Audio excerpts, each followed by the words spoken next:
एक गांव में एक बार की बात है कि वहां के सरपंच जी की दो बेटियां और उनकी बीवी बाहर जंगल में घूमने की गुफा की ओर जाते हैं। तभी उन्होंने जंगल में कुछ ऐसा नज़ारा देखा जिससे उनके रोंगटे खड़े हो गए कि वे कहते थे कि यहाँ पर तो मुझे कोई ज़्यादा से ज़्यादा तंग कर रहा है।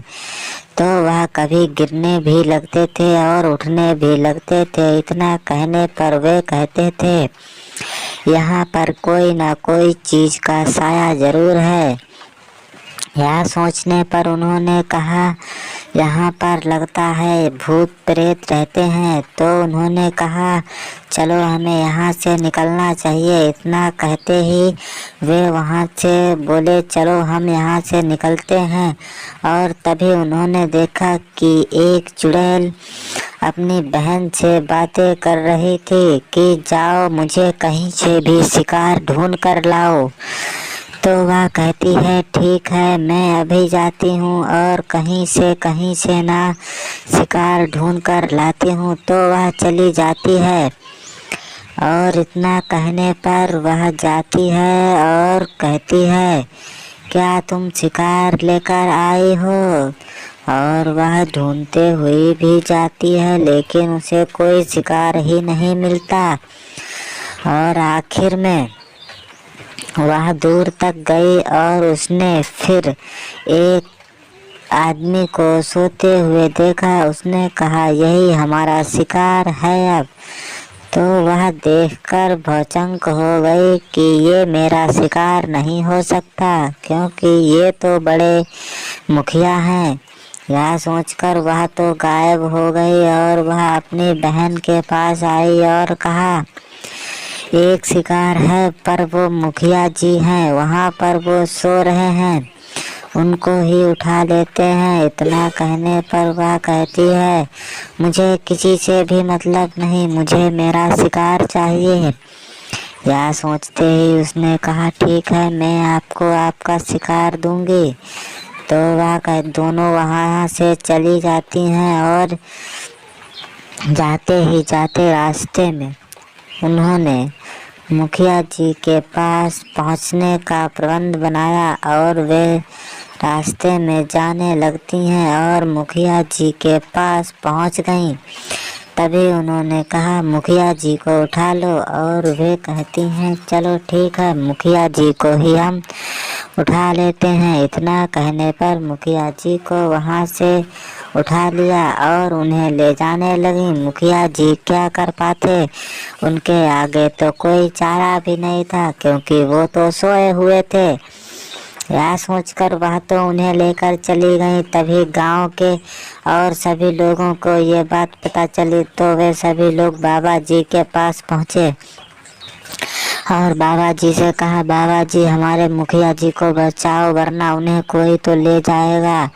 इतना कहने पर बाबा जी ने कहा ठीक है मैं कुछ उपाय करता हूँ ताकि आप लोग भी हमारे साथ रहें। बाबा जी ने कहा मैं मंत्रों का जाप करता हूँ, जिस तरह मैं करूँ उस तरह आप भी करना। और ऐसी तरह उन्होंने एक ऐसा प्रैक्टिस बनाया कि वे खुद में खुद अपने आप गिर ही रहे थे क्योंकि वो इतना पावरफुल ही चुड़ैल था। तभी उन्होंने कहा मैं इसको सुधारने का जागरण करता हूँ और तभी उन्होंने कहा ठीक है मैं इसको सुधार देता हूँ। और सुधारने के पश्चात उन्होंने उस चुड़ैल को अपने कब्जे में कर लिया और वह कब्जे में आने के बाद मुखिया जी इसको छोड़ दिया। अगली कहानी के लिए तैयार हो जाइए पार्ट 2। एक बार चिड़िया अपने मन में सोच रही थी कि ऐसा क्या करूं ताकि सभी लोग साथ में रहने लगें। चिड़िया ने कहा चलो मैं अपने दोस्तों को बुलाता हूँ। यह कहने पर उसके दो दोस्त सफेदी लाल बैठे हुए थे और उन्होंने कहा अब तो मौसम का आनंद भी बहुत ही अच्छा आ रहा है। इतना कहने पर सफेदी लाल बाहर आए और देखा नज़ारा ही कुछ ऐसा है जिसका कोई मान्य नहीं, तो उन्होंने कहा मैं अपना नज़ारा एक रूप से बदल दूंगा। तो वहाँ पर उसके छोटे दोस्त को भी आने का संकट आना पड़ा। तो उसने कहा मैं अपने एक और दोस्त को बुलाता हूँ। तभी उसने अपने दूसरे दोस्त को भी बुला लिया और कहा कि सुनो, मैं अपने दोस्तों के लिए जान तक न्यौछावर कर सकता हूँ। और वे हंसी हंसी से सब कुछ कहने लगते हैं।